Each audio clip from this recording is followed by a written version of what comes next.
When you think of tech companies getting something wrong, it's a minor inconvenience. When law enforcement gets something wrong, has serious consequences for someone's life and livelihood.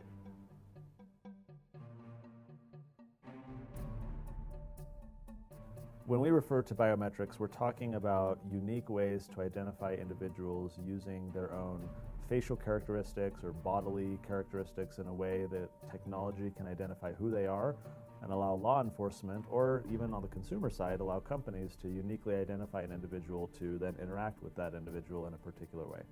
So there are a number of technologies that the state has access to and is currently using right now across Utah. This includes things like facial recognition technology, artificial intelligence, biometric locks, access to the genealogical databases in the state, and a whole host of other pieces of technology that are intended to make law enforcement lives easier, but put many of our civil liberties at risk.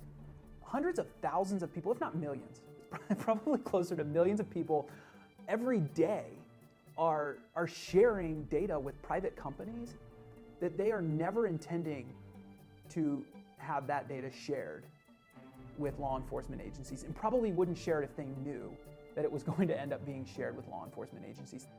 Michael Usry Jr., largely because his father had done DNA testing, ended up in a police station in downtown New Orleans. Police suspected he'd been involved in the brutal 1996 rape and murder of an Idaho woman named Angie Dodge. And yet they went through this entire process, and he had to defend himself and was accused of killing another human being because his dad turned over the DNA evidence that was ultimately used against him. It was really scary those 3 or 4 weeks, just because I knew that I had not been involved in any crime. The point isn't to not share your DNA to find these cool things out. The point here is that we need strong statutory safeguards in place that will ensure that when I share that data, that it doesn't end up being used to falsely accuse a family member or me later without any of us ever really understanding how government got their hands on that data in the first place. It scares me personally because we see that it's being used for other purposes besides finding your uncle. In my case, it's used by the police to try to link me to a crime. So there are a number of people that would say if you're not doing anything wrong, then you have nothing to worry about with government and law enforcement using this type of technology. But there are plenty of people who are being falsely accused. And in fact, their false accusations would have dissipated faster, but for the fact that the use of this technology was giving a false sense of confidence in law enforcement.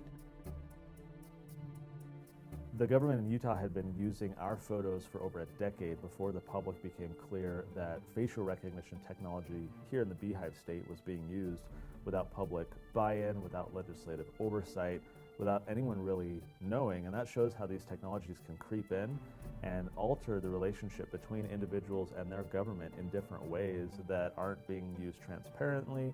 There isn't accountability.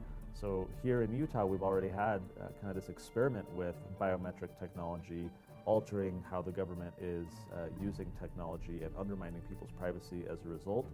It's an open question whether the government is using other biometric technologies and features that the public also doesn't know. So it's critical that there's transparency when we're using these tools. In Arizona, Jorge Molina was wrongly accused of murder because the government had obtained some of these new technologies that allowed them to deploy a geofence and identify that he was in a certain location at a certain time. I just kept thinking, you're innocent. He repeated it over and over and over each of the 6 days he spent lying in a cold cell accused of murder. They just kept going back to the everything points to you, everything points to you. These technologies are exciting, but they led to a drastic result in Jorge's case because he was innocent. They found he had a car similar to the one in the surveillance video, and they placed him at the scene of the crime through data from Google showing a device logged into his account there at the same time. My life is on the line. That terrified me. Molina adamant he had nothing to do with the murder, but Avondale police seemed confident they had their man. What's crazy about this case is here's an innocent individual being swept up, targeted by his own government as a result of this technology. Of course, law enforcement is always eager to obtain and deploy these technologies to fight crime, but there's this collateral consequence of new ways that innocent individuals like Jorge can be targeted. I mean, imagine spending several days in jail like he did, losing your job like he did, all of these problems that stem from being locked in a cage because someone was excited about this new geofence warrant technology that scooped up Jorge wrongly and caused a lot of problems for him. There is a real cost when these technologies are introduced that can present problems for individuals like him and for all of us if we don't find the right way to restrain the use of these technologies and make sure that privacy is being preserved and that there's accountability in place when things go wrong. There are some serious civil liberty and constitutional issues with just allowing governments to step into databases or to use technology in this way without people consenting. Most of us have not had any say or voice in whether we think as a society it's an appropriate use of government authority to A, use this technology, and B, to acquire this data without our consent. And we're in an instance where oftentimes information about us that we think we're sharing for one reason is being used for another. Many people in Utah are familiar with a kind of shadowy company named Banjo that was having all these contracts with the government to acquire information about individuals and do their artificial intelligence magic and then sell that back to the government and empower them to do real-time surveillance and all this kind of stuff. Again, the problem, like with the facial recognition of our driver license photos, is that this is done without any type of oversight. There's no transparency. This just starts happening and the public is uninformed and unaware and isn't consenting. And so the company Banjo in particular, I think, is symptomatic of a broader trend we need to be worried about. We can criticize Banjo all day long or how it happened. I think what's more important is looking ahead and saying, what type of systems do we put in place? What processes can we try and create to avoid that happening again, to prevent some company from acquiring all this information about us and then selling it back to the government and empowering the government in new ways that we did not previously conceive. It's a brave new world, and the future of technology is rapidly changing, especially in ways that undermine our privacy. And so there will be more Banjos yet in the future that we need to anticipate, and we need to make sure the law is created in such a way that as those companies emerge, our privacy is protected rather than eroded quietly and without us being aware.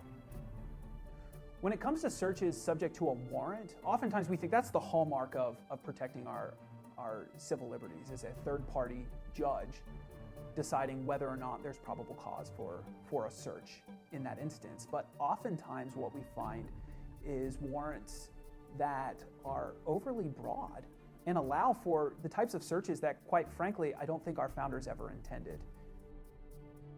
Many people have been conditioned to wait on the courts when it comes to our privacy. What did the judges say about the Fourth Amendment? And yet, for example, Justice Alito of the U.S. Supreme Court himself said that legislatures are better positioned to be guardians of privacy. And so the legislature will be considering the Privacy Protection Act, which is a forward-looking approach at putting a process in place so that when the government, when any law enforcement want to acquire a new technology, when they want to use a new service that can undermine or affect our privacy, they first would have to get a review. They would first have to publicly and transparently say, hey, we're interested in this technology, we'd like to acquire it, here's how we want to use it.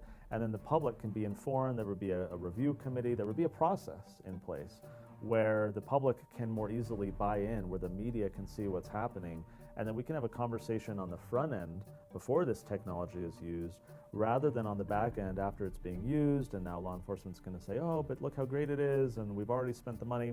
We need to have these conversations beforehand.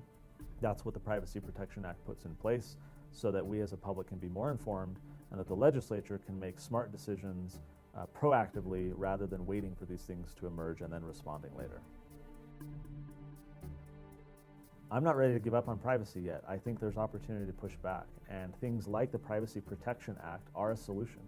I think individuals who care about privacy need to be reaching out to their legislators and telling them to support the Privacy Protection Act and make sure that we can preserve what remains of our privacy and limit the government to make sure that they're only accessing information about us with a proper process and with the right transparency and accountability.